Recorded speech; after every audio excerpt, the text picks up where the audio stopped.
Hey there, everyone, and welcome to Pour and Explore, a wine, food, and travel podcast. I'm your host, Nick Elliott, the wine guy.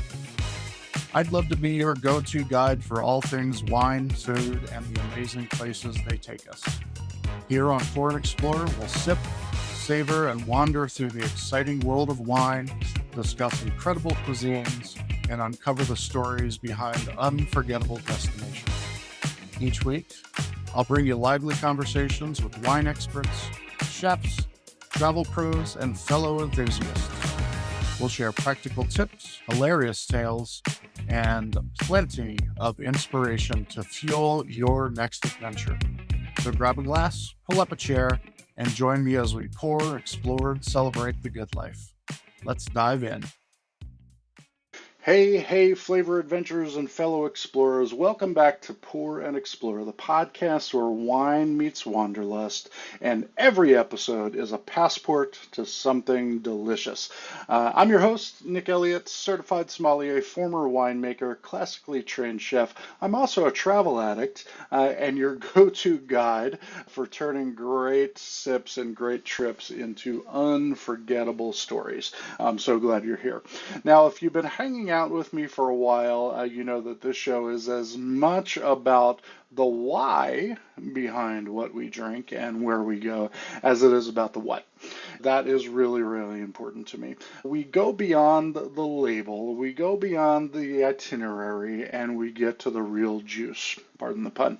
The people, the passion, and the magic of discovery.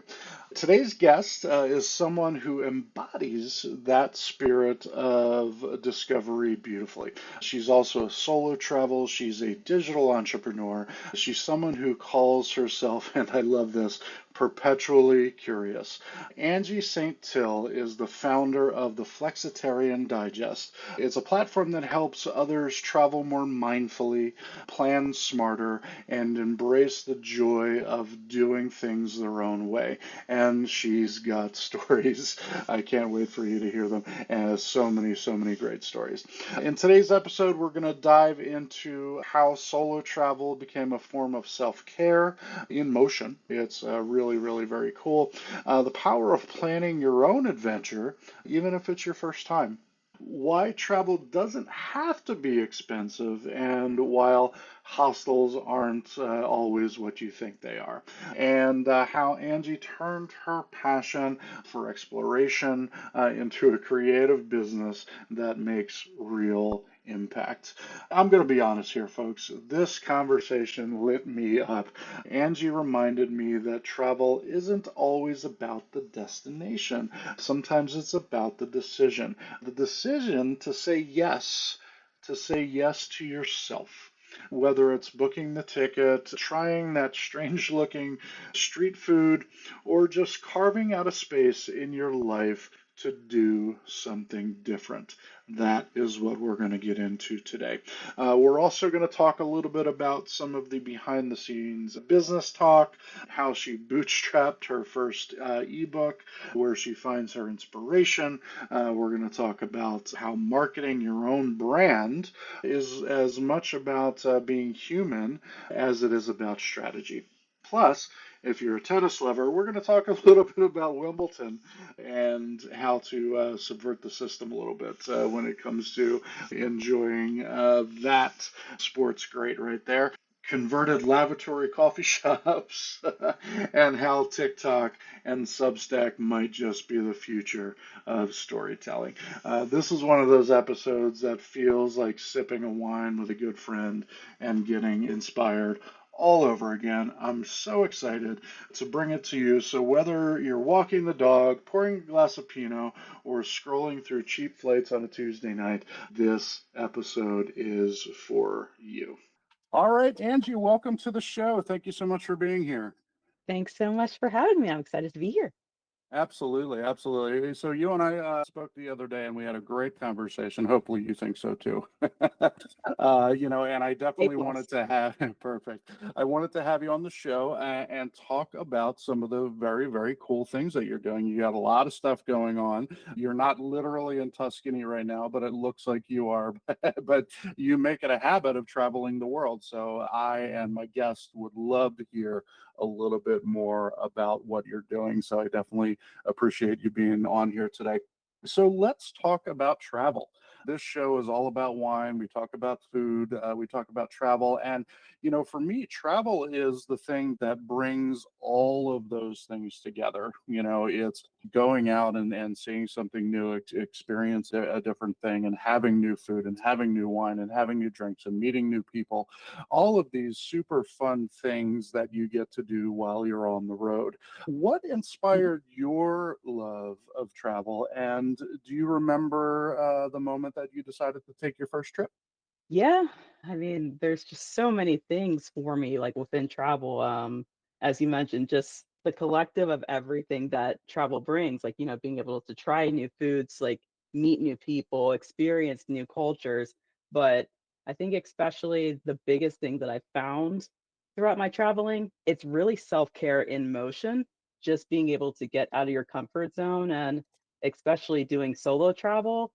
It's the case you don't have to be thinking like, "Oh my god, someone wants to do this and someone wants to do this." You can actually just tap into things that interest you, that, like, really light you up, and I just think it's so beautiful just to be able to, like, pour into yourself like that, and then just be able to have memories for a lifetime.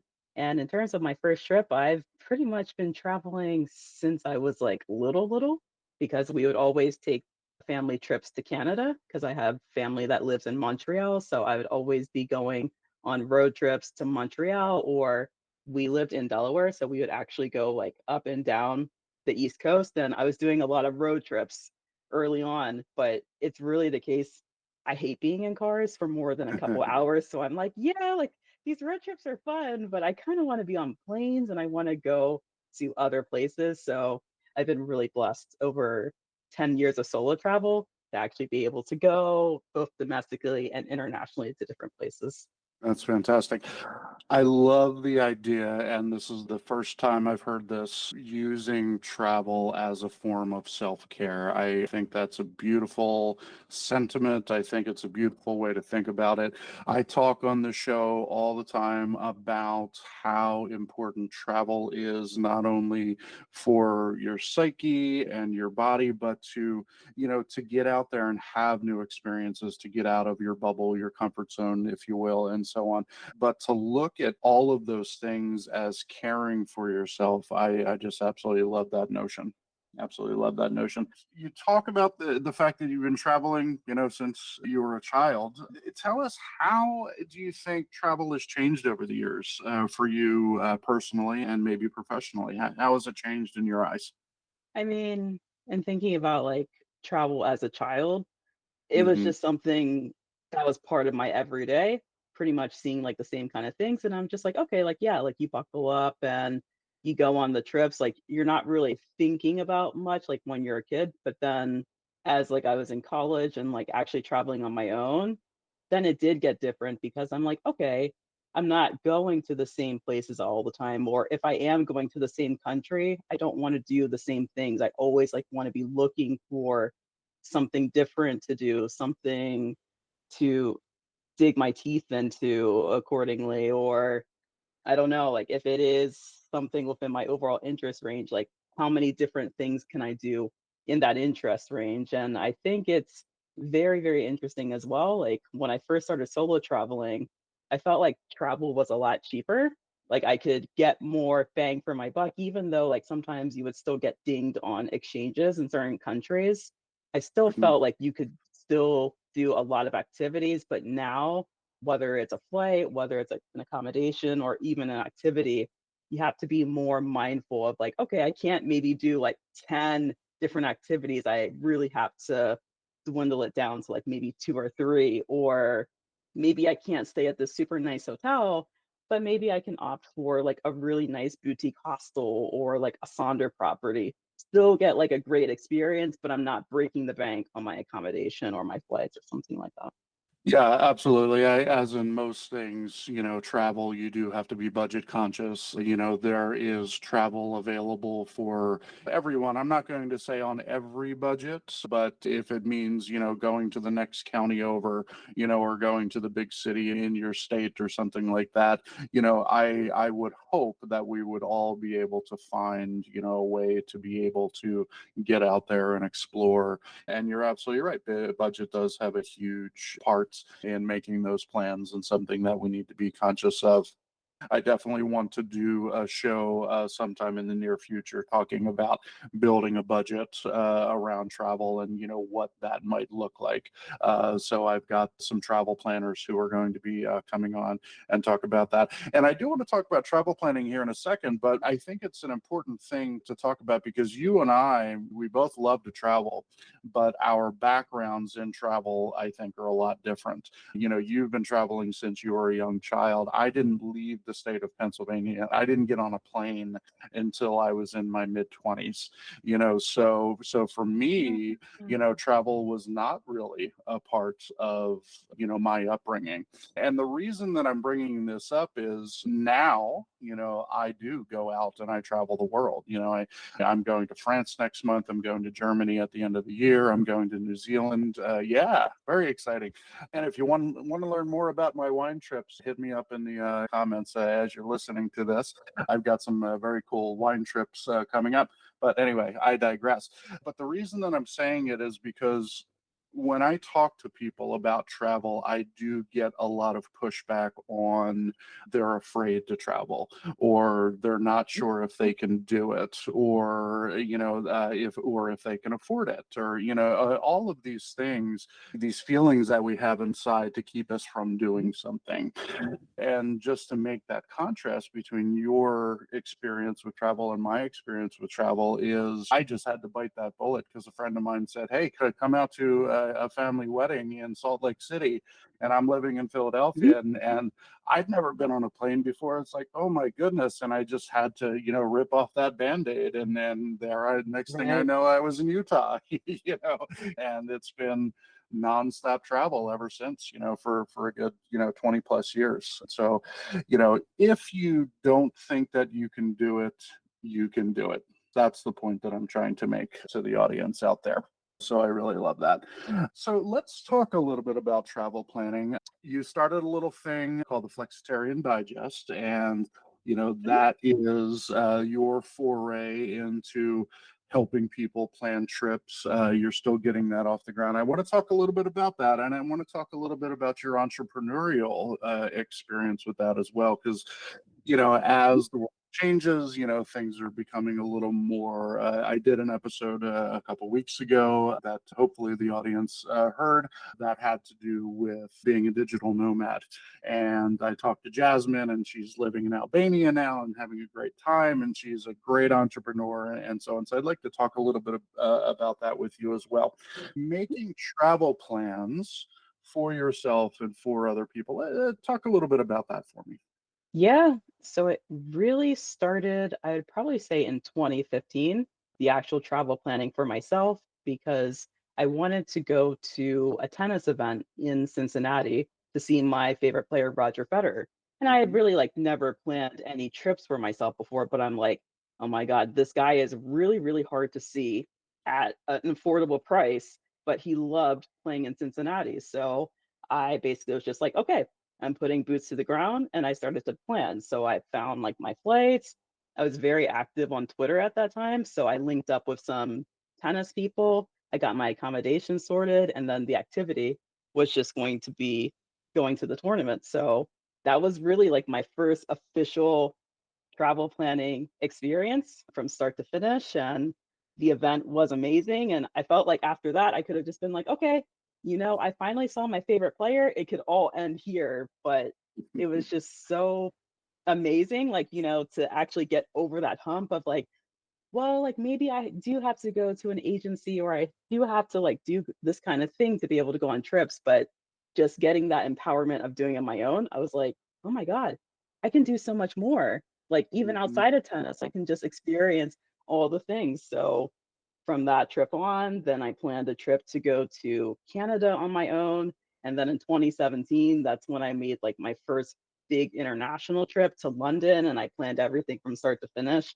So it was really after that London trip, I was like, the sky is the limit. Like if I want to plan anything anywhere, all I have to do is just like get on the computer, tool the things, and then that's it.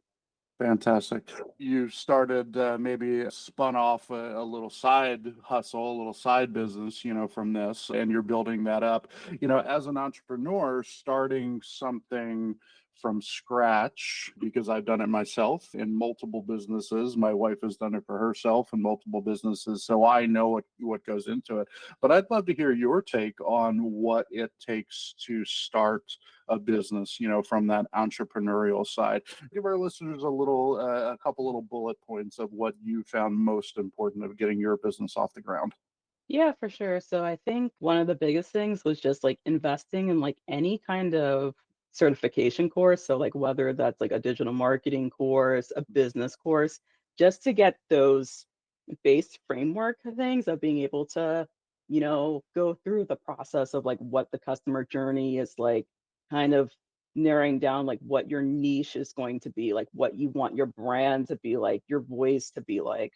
Then once you have like those courses and everything and the certifications there, then it's really just about getting to work on the actual creation of things. And I think what can stop a lot of people is, oh my God, I have to pay like $100 a month for an email list, or I have to pay like $200 a month for website maintenance, or if I want to make courses, like I have to pay all of this money for a course platform. But for my experience, it was the case after I got my digital marketing certification for making the course for my travel planning. I actually did it all for free on Canva. Wow. Like I just took a 2-week trial just to get the premium features, and I made like a whole ebook. I think it's about 30, 40 pages all on Canva, and then I was able to sell that. And then for the actual selling platform, there's plenty of free platforms out there. You just pay like a little transaction fee for like any sales that you make. So Right. essentially, that's free. And then for your email list, since you're just starting out, you don't want to be paying all of this money if you don't have any leads. So platforms like ConvertKit is amazing for just starting out because they have a free plan. And then once you start to gain that traction, then you can start to upgrade. But it doesn't make any sense to be throwing all this money all over the place like when you don't have the leads in your pipeline. So you want to start small, plenty of free resources out there, and then just build up as you start to build more of your clout and your pipeline. Yeah, that's super great advice. And I completely agree with you. Being able to educate yourself further, I mean, obviously, someone's not going to go into a business if they don't know at least a little bit about it, or at least I would hope not. But going and taking a course, I think, is an amazing idea. There are so many online courses nowadays for everything in the world, and I would give the advice of making sure that you're vetting the people who are putting these courses on, making sure that they're accredited and they are an expert in their field, because you want to learn from an expert. You don't want to learn from someone who's just doing it to have a good time. So Right. that's wonderful advice. And as far as the software goes, I completely agree with you. Canva is an amazing tool. I cannot recall how much it is per month right now, but it's such a powerful, intuitive design tool for everything, and not just graphic design. They've got AI built into it, which can help you write and so on. So it's a hugely, hugely powerful platform that I definitely recommend that you invest in if you're starting a business, 100%. And then, I mean, we couldn't have this conversation with talking about AI now as well, ChatGPT, et cetera, et cetera. It has become a big part of my business. It will become a bigger part of my business, moving forward. And that is a great way to create documents, to create pictures, to create ideas, having a conversation with ChatGPT, just going back and forth. And I've found that it sparked something in my brain. Oh, yeah, I hadn't even thought about that before. And so on. And I've integrated those things into my business. So awesome advice, Angie. I really, really appreciate that. Let's switch gears a little bit. You mentioned London a minute ago, and I know that you Mhm. are a big fan of the United Kingdom and in particular London. So give us some background into your travels to London and some of the favorite things you've seen and done. Yeah, so I've actually been a fan of London probably since I was a preteen because a lot of the movies were like shot in various parts of the United Kingdom. And I was like, oh my God, like it just looks so cool and so chic. So I want to go there someday. And then, of course, the tennis connection as well. One of Hmm. the oldest and biggest tournaments is held there, Wimbledon. So I was like, oh my God, like, yes, I have to go and get myself a PIMS. I have to take a picture with like the infamous strawberries and cream. So when I finally got to go in 2017, I did go to Wimbledon and I got to sit on center court. And it was Wow. amazing because I didn't have to spend like $2,000, $3,000. Like I queued overnight in this huge field that they have. Like you set up a tent, you sleep there, then you wake up in the morning and then they like pass out what they call cue cards. And if you're Hmm. within like the first 500 people in the queue, then you can get like, so they have center court, what they call number one court and number two court, which are like the main show courts. And if you choose like a center court ticket and you get up to the ticket booths, instead of spending like $3,000 for like a front row seat, you can just pay like maybe 150, $200, and you cannot do that anywhere else in the world. Ah, chef's kiss, so good. You heard it here So, first, folks. Get into the queue at Wimbledon. If you're a tennis fan, you got to do that. Absolutely. yeah, so like Wimbledon and pretty much anything that you want to do in the city, like it's there. So they have amazing parks, like multitudes of parks that you can just go to and just like chill out, people watch, do different kind of things. A million restaurants, coffee shops, probably some of like the best coffee that I've had anywhere in London. There is one coffee shop I particularly love. It's kind of like a small chain in London, but this particular location, it's actually a converted washroom. So like when you go down the stairs, you can still see like all the like toilet fixtures and everything, but it's really beautiful like how they set it up. And I'm just like, wow, that's being so resourceful. Like this used to be kind of like a dungeon washroom, and now it's like a full-on coffee shop with a full menu, beautiful food, and the people were absolutely amazing there. So I don't think I've ever had a bad time in London. I just can't be there long enough because it does start to get very, very expensive after you're there for like a couple weeks.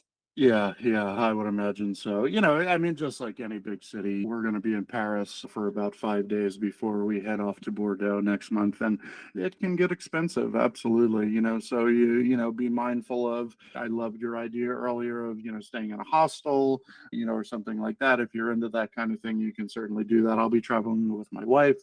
So I will not be staying in a hostel for this trip. But yeah, I mean, like we talked about earlier, just be mindful of your budget. Going to London is just like going to New York or Miami where you live or San Diego where I live. There's everything to do there. There is no shortage of activity in those places. So there's a little something for everyone. And I absolutely agree. It's an amazing place. Let's talk a little more about travel. You have a background in marketing that I found out when we were talking the other day. Do you use your background in marketing at all to help you with your travel planning? Does it speak to your decisions in any way as far as travel goes? More so like if I'm actively promoting something, like whether it's on social media or I think just in general conversations as well, because you're always just meeting different people. And I kind of feel like in this day and age, like marketing just kind of finds its way in general conversation because Yeah. whether we're scrolling on social media, like whether you see a billboard somewhere, whether you see like an ad on a bus, like we're just inundated with so much information. So you're always being marketed to. And I just think Mhm. it's interesting too, like just the notion of like whether it's a big brand or just kind of how you carry yourself as your own brand. Like, is it the case that you're more extroverted? Are you more introverted? Are you a budget traveler? Are you a bougie traveler? That all contributes to your brand.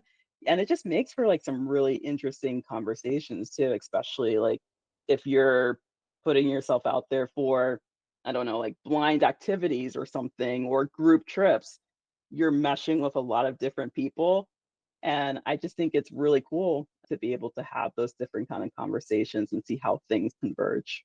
Yeah, I couldn't agree with you more. And, as you were talking, all I could think to myself is, scrolling through TikTok or Instagram, is another great example. And, on those platforms, not only are we being sold to, in most cases, it's either politics or someone's trying to sell you something, on those platforms, but it's done in a very realistic, is a word I could use, very personable, personal way. Mhm, It seems very familiar that the way they're doing it. A friend of mine introduced me to, I didn't even know it had a term, attached to it, user generated content. So he started talking to me about that. And I'm like, are you telling me that I can just get on the internet and talk about wine and, say, here, you need to buy this and someone's going to buy it? That's crazy, you know. But seeing it more and more and more, on the internet, particularly those two platforms that I mentioned, I mean, it totally turns the marketing and advertising world on its head. From, 50 years ago, 30 years ago, 20 years ago, this stuff wasn't happening. And I think it's going to change the way the world consumes moving forward, if it hasn't already, which I think it has. And we're talking wine, food, travel, cars, whatever you can possibly think of, this is the way that we are selling to one another now, is through those things. So for someone like you, having that forethought to make sure that you are selling in a very conversational way, to use your mhm, words, I think it's an amazing way to go. And, for someone who's been in sales, for many, many years, I couldn't agree with you more. But for me, it's always been selling the story, but in a very transactional way, as mhm. opposed to a very just conversational way. I think you're right on, and I absolutely love that. You described yourself in some of your social media posts as perpetually curious. And I definitely dig that. How do you feed that curiosity on a daily basis? What gets you going? What gets your juices flowing? I don't know, like, it feels it's kind of a catch-22, like, my mind is never turned off, really, so I can really be motivated by, like, the smallest thing, something that I see on social media, like, something that I just happen to prepare for myself when I'm at home, like, if I'm walking along and I just feel like a cool breeze on my face or, like, just, like, the kiss of the sun, like, that brings inspiration, and that's why I always say, like, I'm perpetually curious because I don't really close myself off to a lot of things. I like to invite things in because that keeps things fun and interesting, especially in these times where you can just be so downtrodden by the political climate or people's energies, like whether it's like positive or negative. So kind of just to be able to feed my soul and my mind with something that makes me go like, "Wait, like, I wanna learn more about that," or it just, like, makes me super, super excited. I think that's the zest of life in the end. That's absolutely perfect. And again, I couldn't agree more. We touched on it a little bit earlier, getting out of your comfort zone. I hate to keep using that term, but I think it best describes, what we're talking about. And getting out of your comfort zone can either be physically, actually your person being in another place, or mentally, emotionally getting out of that space that you're locked in and thinking a new way or trying to understand someone else's point of view, things like that. That's a big thing, as we know nowadays, is we don't necessarily understand one another's point of view, in a global way. So I think what you're saying is absolutely important. Take Angie's advice, everyone. Be perpetually curious, get out there, learn something new, read a new book, watch a new TV show, get on a plane, fly to London, and have a great time. Yes, absolutely. All right. So, speaking of curiosity, obviously you're passionate about a lot of things, which I Mhm. love. Multi-passionate people, are always very curious, and in my experience, very happy as well. Because they're always on to the next thing. What's a passion or interest that you haven't explored yet that you're looking to do so?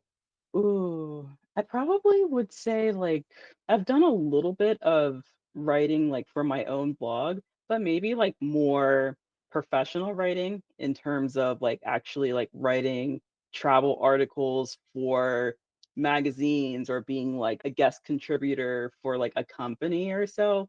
Because I think generally in the travel realm, it can kind of get to be the same kind of thing. It's like, "Oh, yeah, like, this destination is amazing, like, go here," or, like, "Try this," and it gets to be a little bit cookie cutter, and especially for kind of like a very flex traveler like I am, like, I wanna see, like, some more stories, especially, like, I always tell people, "Hey, you don't have to be afraid of hostels. It doesn't have to be the case that you have to be in a 18 bunk bed well, bunk room. You can Right. actually enjoy like a full private room to yourself with a private bathroom, and you can be as social or as not social as you want to. Just kind of like bringing like different parts of travel into the conversation just to make it more accessible for people too, because I think that always feeds into the fear. They're like, well, I don't have tens of thousands of dollars to go to Turks and Caicos or to take these vacations to Mexico and like be at these resorts. And that's totally fine. You can do other things. It's just like you actually have to almost see the representation of it and just have the tools to be able to customize an experience that actually works for you, your budget, your interests, instead of just having to be put in like this bin, or this bin. Sure, absolutely. Have you heard of the app called Substack? Yep. Yeah. So, I mean, I've only scratched the surface, of that app right now, but I think it's exactly what you're talking about. It's a place where people go and write. I mean, it's a blog. You can definitely say that, or Mhm. it's a blog based, app, and they obviously have a website and everything. And again, I've just scratched the surface, so I'm no expert, by any means, but for what you're talking about. I think that Substack would be a great place to do exactly that is, write down your, essentially a public journal, if you will. I think that would be super cool. And I know I would love to read that. Most definitely. Yeah. Let's start wrapping things up here. I would love to hear from someone who's been all over the world, and it doesn't necessarily have to be travel. But what advice would you give to someone who's craving a big change in their life? What would you tell someone who feels a little stuck or unsure where to go next? Yeah, so I think probably 2 things that really helped me is, 1, take a breath, take a beat, and see, like, what is it exactly that you wanna do? Like, maybe, like, 1 or 2 things that you want to bring about in that change, like, whether it's writing it down. I will admit, like, I openly talk to myself because it just helps me to kind of let things go and almost sticks more, like, when you hear it for Yep. me, compared to writing it down. And then 2, like, once you kind of establish, like, those 1 or 2 things that you wanna do, just start taking these small steps to achieve it. I think especially for a type A like me, like, I want it to happen, like, right now, like, I wanna be taking, like, 2 big steps instead of 5 little steps to get there, Sure. but I think it's always really good to just take those smaller steps, because as you're taking those small steps, you can kind of like give yourself a break. Like if there is a setback or so, then you know that you're still moving forward in a positive way. And then you just learn so much more too. So like when you finally get to that goal, you can reflect back and say like, hey, like I learned all of these other things. So when I'm trying to reach goal 3 or 4, it gets to be a little bit easier because you have all the knowledge gained from taking those smaller steps. I think it's fantastic advice. And again, I couldn't agree more with you. And, I love the external processing, that you're talking about, in the coaching world. That's what they call that, is external processing. And, being able to say it out loud, and then you're hearing yourself say it. And, it gives you more motivation, not only to do it because you're saying it out loud, but it also helps retain that in your memory as well. So I think that's absolutely fantastic. Angie, I can't thank you enough for your time today. It's been an awesome conversation, a great way to talk to folks about, just get out there and have a great time. That's what life is about. We're only here, I mean, depending on what you believe, we're only here for one cycle. you know, Try to enjoy it, try to get out there, have a good time. And again, whether it's going to the next county over or to the next continent over, you're going to get something out of it, travel wise. Try some new food, try some new wine if you're a wine drinker, just get out there and have a great time. And I couldn't be more appreciative of you being on the show today. Thank you. Thanks for having me. Absolutely. All right, friends, how is that for a shot of inspiration? Another big thanks to Andrew for joining me on the show today and sharing her stories, her heart, and her hustle. I don't know about you, but I'm feeling ready to pull up Google Flights right now and just go somewhere, anywhere, and maybe take a journal and maybe not telling anyone I'm going. That's a possibility as well. I'm just going to pour into myself a little, the way Angie so beautifully put it. Whether it's solo travel, starting a side hustle, or simply shaking things up in your own routine, I hope this episode reminded you that you don't need permission to go after the things that light you up. You just need curiosity, you need a little courage, of course, and maybe a wine guide, me, right here, who's cheering you on from behind the mic. If you love today's episode, please make sure you subscribe, make sure you give me a rating, share it with your favorite travel buddy or that friend who keeps saying, I wish I could take a trip like that. This is your sign. Here's your sign. Hit him with this episode, please. And if you want to follow Angie's adventures, you can find her on Instagram at the Flexitarian Digest. Give her a follow, check out her digital guides, and get ready to add some new pins to your travel map. As for me, I've got more Pour and Explore episodes coming your way. We're making more wine, more food, more places, more people who are changing the way we see the world, one sip at a time. I really love doing this, and I'm so glad that you are here with me today. Until next time, my friends, keep wondering and keep wandering. Cheers, take care, and I will see you next time. Thank you so much for tuning into this episode of Pour and Explore. I'd love to hear your thoughts, your stories, and your questions, so you can drop me a line at cheers@thewineguy.vin. That's cheers@thewineguy.vin. Or let's connect on TikTok, Instagram, or Facebook. Grab those links on my website at thewineguy.vin. Until next time, let's keep wondering and wandering. Cheers, everyone.